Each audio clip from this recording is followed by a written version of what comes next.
नमस्कार, आप देख रहे हैं न्यूज़ पीआर और मैं हूं आपके साथ रमन राय। बिहार के विकास को रफ्तार देने वाला कई योजनाओं का आज शिलान्यास और शुभारंभ मुख्यमंत्री नीतीश कुमार ने किया। आपको बता दें कि नगर विकास एवं आवास विभाग की तरफ से पटना स्मार्ट सिटी के अंतर्गत जो 15 परियोजनाएं थी उनका आज अनावरण मुख्यमंत्री नीतीश कुमार ने किया है। इसके साथ ही साथ पटना को किस तरीके से स्मार्ट सिटी बनाया जाए इस पर खास तौर से मुख्यमंत्री ने इस कार्यक्रम के दौरान कहा है कि पटना जो सिटी है उसको पूरे तरीके से स्मार्ट सिटी के अंतर्गत आने वाले समय में बदलना है। और इसको लेकर मुख्यमंत्री ने ये भी बताया है कि पहले जब राजद की सरकार थी और 2005 के बाद से जब जदयू की सरकार बनी, एनडीए की सरकार बनी, तब बिहार में शहरी विकास निकायों की जो संख्या है 112 से बढ़कर 258 हो गई।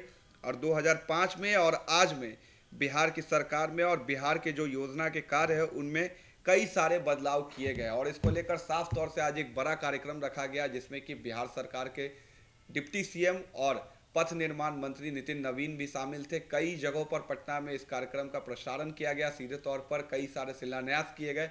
और इस कार्यक्रम में मुख्यमंत्री नीतीश कुमार ने क्या कुछ कहा है, आप सुनिए। और मैं नगर विकास विभाग को विशेष तौर पर बधाई देता हूं कि उन्होंने कई कार्यक्रमों का आज उद्घाटन और शिलान्यास किया है पूरे बिहार के विभिन्न शहरों के लिए, जिसके बारे में जानकारी दी गई है और सब जगह के लोग यहाँ पर इस कार्यक्रम से वीडियो कॉन्फ्रेंसिंग से जुड़े हुए हैं।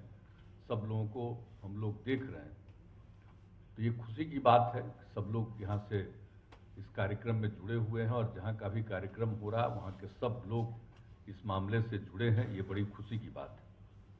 अब जो कुछ भी काम किया जा रहा है आज, जिसका भी उद्घाटन और शिलान्यास किया गया है, जिसके बारे में तो बता ही दिया गया है।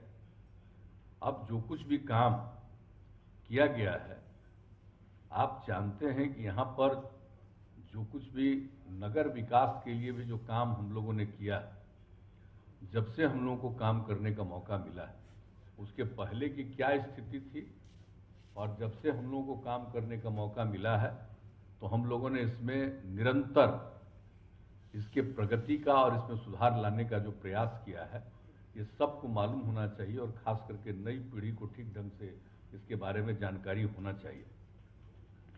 क्या स्थिति थी? 2005 में शहरी निकायों की कुल संख्या 112 थी और कुल आबादी थी 81,49,022 और अब 2021 में शहरी निकायों की कुल संख्या बढ़कर हो गई 258 और आबादी हो गई 1,58,71,525। तो अब कितना बड़ा परिवर्तन आया शहरी निकायों में, ये आप सब लोगों को मालूम है। और कितने जगहों को हम लोगों ने शहरी क्षेत्र में शामिल किया गया। तो उसके लिए जो भी काम है उस पर भी मीटिंग हो गई और उस मीटिंग में तो उसके लिए इसका नाम जो स्मार्ट सिटी दिया गया, तो इसका सिटी को स्मार्ट बना ही देना। नाम खाली स्मार्ट सिटी नहीं होना चाहिए, सही माने में स्मार्ट बन जाना चाहिए। तब देखिए पटना शहर में बहुत दिन लगा है बिना मतलब का काम। अब आप लोगों ने तो काम शुरू किया, खुशी की बात।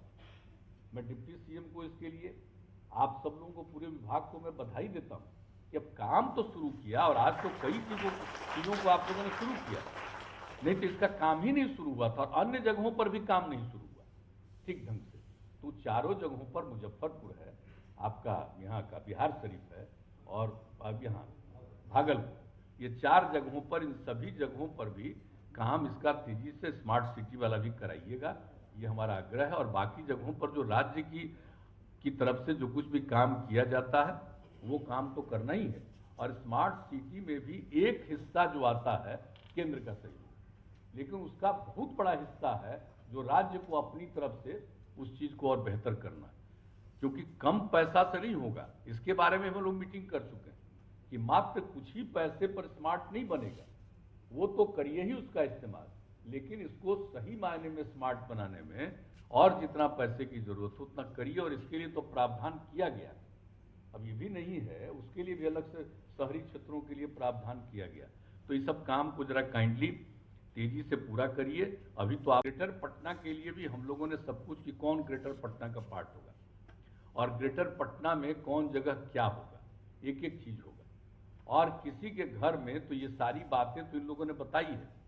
जो भी घर का जो इस्तेमाल करिएगा पानी निकलेगा, तो उस पानी को लेकर के बाहर जाना है और उस पानी को फिर साफ करके, गंदा पानी को, और फिर हमने यही सुझाव दिया है कि शहर के अंदर जितना पानी है उसको देहाती इलाके में सिंचाई के लिए उस पानी का उपयोग।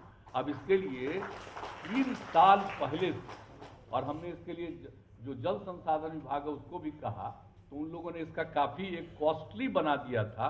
तो फिर उस पर भी हमने मीटिंग की कि इतना कॉस्टली की जरूरत नहीं जो आप सोच रहे हैं, ये करके इसको पहुंचाइए और लोग सुविधा से अपने खेती के काम में लोग लेंगे। तो ये 2 चीज को भी हम आप लोगों को भी ध्यान दिलाना चाहेंगे कि ग्रेटर पटना का भी काम जो है भूलिएगा मत। अब जो ग्रेटर पटना के लिए कितना साल लगाया गया और उसके लिए पूरा का पूरा इसको तय किया गया, इसका पूरा का पूरा क्षेत्रफल और एक एक चीज, तो उसी के हिसाब से जो तय चीज है, हमने पहले भी आपकी मीटिंग में कहा, आज भी आपने हमको बुलाया है, तो एक ही हम सुझाव देंगे कि पटना के लिए, राजधानी पटना के लिए उस चीज का भी काम आप लोग जरा तीव्रता से जरूर करिएगा। ये हमारा सुझाव आप सब लोगों के प्रति होगा। और जो कुछ भी सिंचाई के लिए हमने कहा, हमको तो आप लोगों ने सूचना दी है कि 8-9 जगहों पर डीपीआर तैयार किए। ये जान करके मुझको अच्छा लगा। अब डीपीआर अब तैयार किए, उसको इफेक्टिवली जल्दी से जल्दी बना करके, ताकि कहीं से भी इधर से उधर नहीं हो। अब उसके अलावे जो कुछ भी था कि इसको तेजी से काम को पूरा करना है। अब आप समझ लीजिए कि ये सब काम तो करना ही है और इन सब चीज़ों को तो तेजी से करना ही है।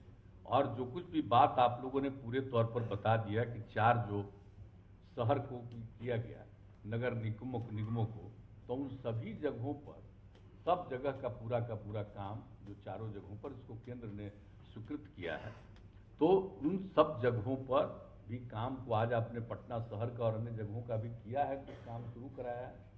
तो उन सब चीज़ों का भी जो काम आपने शुरू कराया है, ये खुशी की बात है। और इन सब चीज़ों को आप पूरे तौर पर और तेज़ी से काम जरूर करवाइए। सभी अन्य जगहों के लिए जो राज्य सरकार की तरफ से किया जा रहा है उसकी तो हमने चर्चा कर दी, करना ही है। लेकिन जो बात आया है 4 शहरों को जो चिन्हित किया गया, तो स्मार्ट सिटी